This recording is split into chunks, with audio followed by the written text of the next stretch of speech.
नमस्कार दोस्तों, आज हम बात करेंगे नेपाल जेनजी प्रोटेस्ट पर। नेपाल में पिछले कुछ दिनों में बड़े लेवल पर प्रोटेस्ट हुए हैं, जिसकी वजह से एक गवर्नमेंट चेंज हो गई है, एक इंटरिम पीएम आ गई हैं। आज हम नेपाल के प्रोटेस्ट, इनकी पॉलिटिकल हिस्ट्री, प्रोटेस्ट के रीजंस, प्रोटेस्ट के की फिगर्स कौन थे और आगे का रास्ता क्या है, इन सब इश्यूज पर बात करेंगे। चलिए शुरू करते हैं। Brief political history of Nepal. Monarchy. Nepal was controlled by monarchy actively और इनएक्टिवली। ऑफिशियली जो है 1951 तक नेपाल में मोनार्की ने कंट्रोल किया, बट अनऑफिशियली 2008 तक। Shah dynasty was established by Prithvi Narayan Shah. From 1846 to 1951 Shahs were the kings supported by Rana oligarchs. ये देखिए, ये राणा ओलिगार्क्स ने सपोर्ट किया। पहले आगे की कहानी समझने से पहले ये समझ लेते हैं कि ओलिगार्क्स कौन होते हैं। ओलिगार्क्स होते हैं अल्ट्रा रिच एलिट्स। ओलिगार्क्स होते हैं अल्ट्रा रिच एलिट्स। और इससे क्या होता है, इनका जो पैसा होता है, मनी, इनके जो कनेक्शंस होते हैं, इसकी वजह से इनका जो स्टेटस है वो इफेक्टिवली ऐसा हो जाता है कि ये पूरी ऑर्गेनाइजेशन को, कभी कभी कुछ गवर्नमेंट्स को कंट्रोल करते हैं, रन करते हैं फ्रॉम द बैक, शैडोज में रहते हैं। Even though the Shah Kings were technically in power, real authority was held by Rana prime ministers who made the monarchy largely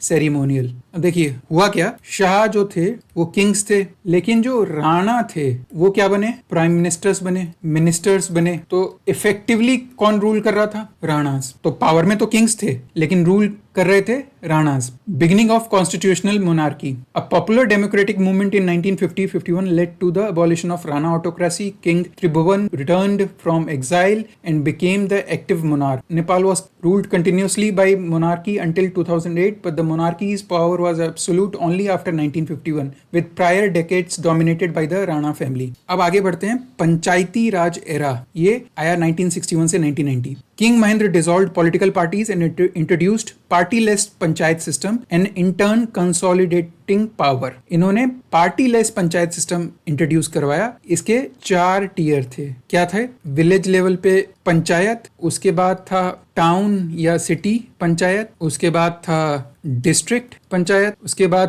थी नेशनल पंचायत। इसको, ये जो नेशनल पंचायत थी, ये पार्लियामेंट भी कह सकते हैं हम इसको, लेकिन कंट्रोल्ड बाय किंग। हुआ क्या, political parties were banned, political party को बैन कर दिया गया। इंडिपेंडेंट्स जो थे वही इलेक्शंस फाइट कर सकते थे। सारी जो पावर थी वो किंग के पास थी, king with absolute power.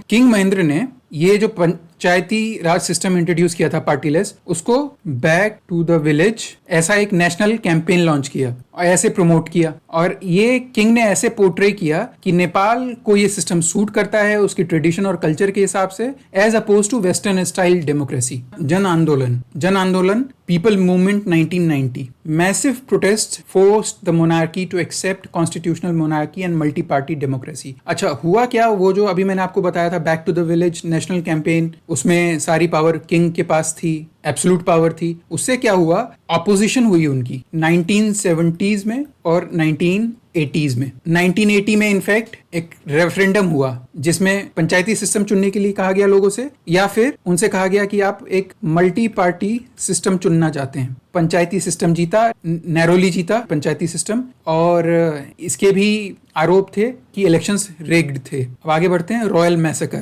Massacre ये हुआ June 1, 2001। King Birendra and royal members were killed in a massacre. 10 members were killed of the royal family. किसने मारा, जो क्राउन प्रिंस थे दीपेंद्र। पहले दीपेंद्र ने बाकी लोगों को मारा, बाद में उन्होंने खुद पे अपनी गोली चला ली। 3 दिन बाद उनकी डेथ हो गई आफ्टर 3 days। उसके बाद क्या हुआ, ज्ञानेंद्र राजा बन गए। ज्ञानेंद्र कौन थे, बीरेंद्र के यंगर ब्रदर। अब सेकंड जन आंदोलन की बात करते हैं। 2005 में क्या हुआ, किंग ज्ञानेंद्र की गवर्नमेंट ने पॉलिटिकल पार्टीज को बैन कर दिया और एब्सोल्यूट कंट्रोल लिया। उससे क्या हुआ, प्रोटेस्ट हुए। उसके बाद क्या प्रोटेस्ट की डिमांड क्या थी, एबॉलिशन ऑफ मोनार्की, पार्लियामेंट को रीस्टोर पार्लियामेंट, और फिर डेमोक्रेसी को इस्टेब्लिश करो, ये डिमांड थी। After 19 days of protest king relented. 2008 में मोनार्की अबॉलिश हो गई। कॉन्स्टिट्यूएंट असेंबली ने नेपाल को एक फेडरल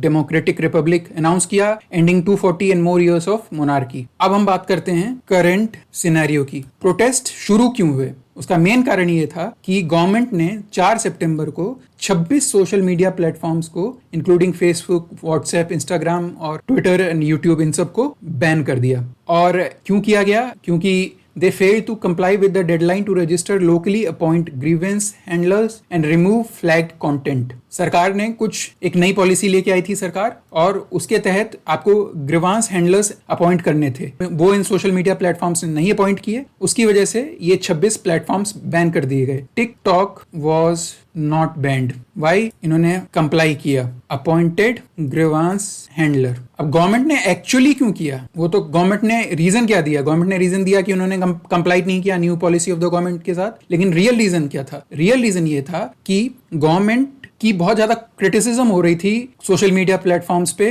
करप्शन और इनएफिशिएंसी को लेकर। गवर्नमेंट क्या चाहती थी? Government wanted to control these platforms, और जब इन प्लेटफॉर्म्स ने हाँ नहीं भरी, ये नहीं माने, तो गवर्नमेंट ने इनको बैन कर दिया। प्रोटेस्ट वायलेंट कब हुए? जब सोशल मीडिया प्लेटफॉर्म पे बैन लगा, तो जो नेपाल का यूथ है उसने इसे फ्री स्पीच पे बैन की तरह कंसिडर किया। जो जेनजी प्रोटेस्टर हैं वो काठमांडू में गैदर होने लगे।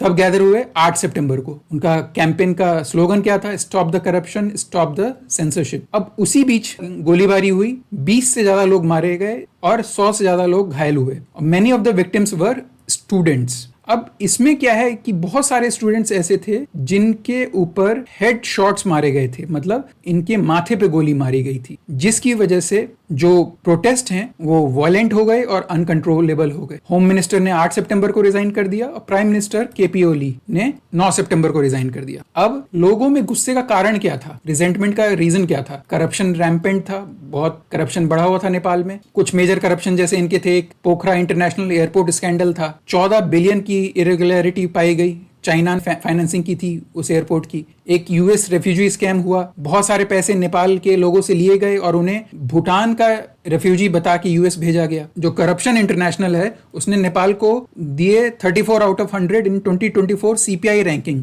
Among the most corrupt in Asia. CPI क्या है? Corruption perception index. कुछ इनके और जो मेजर करप्शन थे, वो ललिता निवास स्कैम था, उसमें क्या हुआ था? वीआईपी लैंड्स को बिजनेसमैन को दे दिया गया। इंक्रीज्ड अनएम्प्लॉयमेंट, यूथ का एम्प्लॉयमेंट 21% पुशिंग मिलियंस अब्रॉड। क्या हुआ? यूथ का जो एम्प्लॉयमेंट था वो 21% हो गया। वो जो यूथ है देश छोड़ के बाहर जाने को मजबूर हुआ। आप देखेंगे बहुत सारे जो यूथ है नेपलीज यूथ, वो इंडिया में काम करते हैं, इंडिया के बाहर काम करते हैं, अलग अलग देशों में जाके काम करते हैं, और वो रेमिटेंसेस भेजते हैं, मतलब बाहर से कमा के देश में भेजते हैं। और जो रेमिटेंसेस हैं वो 27% ऑफ द जीडीपी है नेपाल का था। और इनकॉम्पिटेंट इन अनएथिकल गवर्नमेंट। 2008 से no PM has completed a term. In the last 17 years, 13 governments have changed, leading to lack of stability. Last 17 साल में 13 गवर्नमेंट्स बदल गई। अब होता क्या था? पार्टीज टूट जाती थी, एक दूसरे में मिल जाती थी और एक दूसरे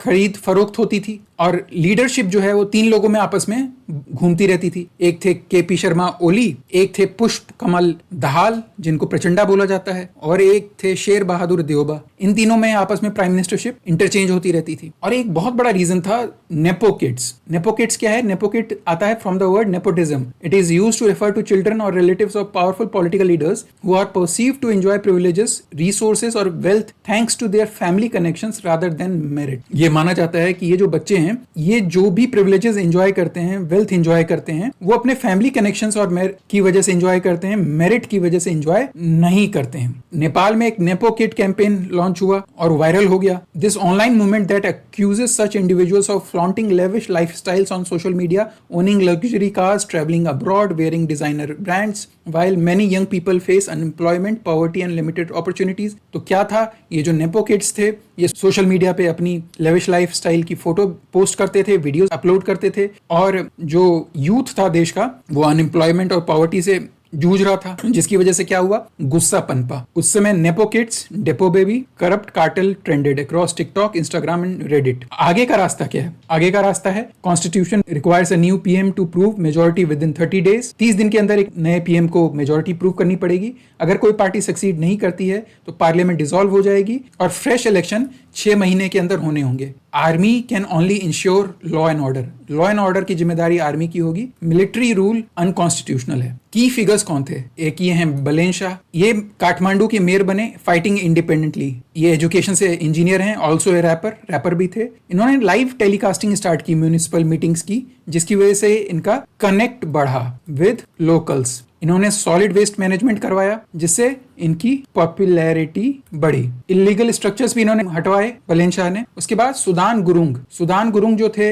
वो फाउंडर हैं और प्रेसिडेंट हैं एक एनजीओ हामी नेपाली के। He became a leading figure in the Gen Z protest. Hami Nepali played a part in opposing the social media ban, demanding political accountability, transparency and reforms. Sudan Gurung was the main man behind mobilizing protests, live streaming events and translating digital frustration into physical resistance. मतलब लोगों को इकट्ठा करना protest के लिए, जो भी events हो रहे हैं उनको लाइव स्ट्रीम करना, और डिजिटल जो फ्रस्ट्रेशन है लोगों की उसको फिजिकल रेजिस्टेंस में कन्वर्ट करना। मतलब लोगों का जो गुस्सा है उसे सड़कों पे लेके आना, रोड्स पे लेके आना, उसमें इन्होंने एक बड़ा रोल निभाया। अब ये सुशीला कार्की हैं जो इंटरिम पीएम बनी है नेपाल की। 12 सितंबर को बनी है interim PM. She is the first woman to head the government of Nepal. पहली महिला हैं जिन्होंने नेपाल की गवर्नमेंट को हेड किया है। पहली चीफ जस्टिस थी नेपाल की, पहली chief justice of supreme court थी नेपाल की फ्रॉम 11 जुलाई 2016 टू 6 जून 2017।